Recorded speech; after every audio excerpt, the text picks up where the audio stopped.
This is probably the most asked question that I get in my foiling videos, and the answer is yes. What I like to do for my blonde transformations is take really, really fine, thin slices to the point that they almost look like weaves. Not only does this save me time, but when I'm trying to create an all-over lived-in blonde, this is what's gonna help it look very sun-done. Now, there's other times when my clients are wanting more of a high contrast, more dimensional blonde, and in that case, I do weaves. I also do weaving when I'm taking somebody darker. I love to do really thick weaves when I'm doing a blonde transformation. That way they're getting ribbons of darkness in between the lightness, kind of creating just more of that contrast and that depth. Also, having those thick pieces of darkness will really make the blonde pop, but this is more of a all over blonde that I'm going for. Also, when I'm trying to do more of an all over veil of brightness, I like to do horizontal sectioning like this.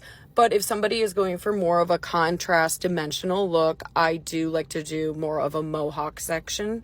But one of my biggest tips for doing super fine, thin sections to make your life easier is to get this comb by YSL. When I've tried other foiling combs, they're not as thin and pointy as this. This makes it really easy to get those super tiny, thin sections that are almost like you're doing an air touch technique. But careful when you're getting used to using it, since it is an extra long foiling comb. There's been some scary moments that I get a little close to my client's eyes, but now I'm used to it because I've been using it for a couple months now. Another question that I get asked a lot is what color brush am I using? And it is Goldwell's color brush. They're my absolute favorite. They are just the easiest for me to use, like to get good saturation. I've tried the Famar brushes, and something with me personally using them, I have a hard time getting it saturated enough at the very tip of the root, almost giving me kind of a warm band at the top. Other question too that I get asked is what bleach am I using? Because if you do watch my lives, I show the rinse out, I show the brush out, I show how there's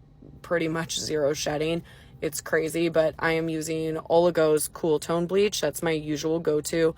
I don't know what drugs are in this bleach, guys, but it is crazy how gentle it is on the hair, and it gives a really good amount of lift. It also doesn't swell that much. I've tried other lighteners and the swelling becomes an issue because it almost gives me like bleeders, and this way I just know I am set up for success and can really get it close to the scalp without having any worries. And my newest find that I am absolutely obsessed with is these foils called Foil Me. So Kim Harbley, I can't say her last name, but she's like the best blonding specialist out there in Australia, but she swears by these foils. So I was influenced and I got some, and you guys, these are the best foils I've ever used. Not only are they super cute, but they have just the right amount of strength, but like flimsiness, so you're able to really fold them easily without struggle. Yeah, I hope that these tips help you guys out. I know that they helped me out a shit ton. Leave comments below if anything you found useful, or if you're a troll and you want to leave a comment saying how shitty my advice is, go for it. Any engagement is good engagement. Thanks guys, bye.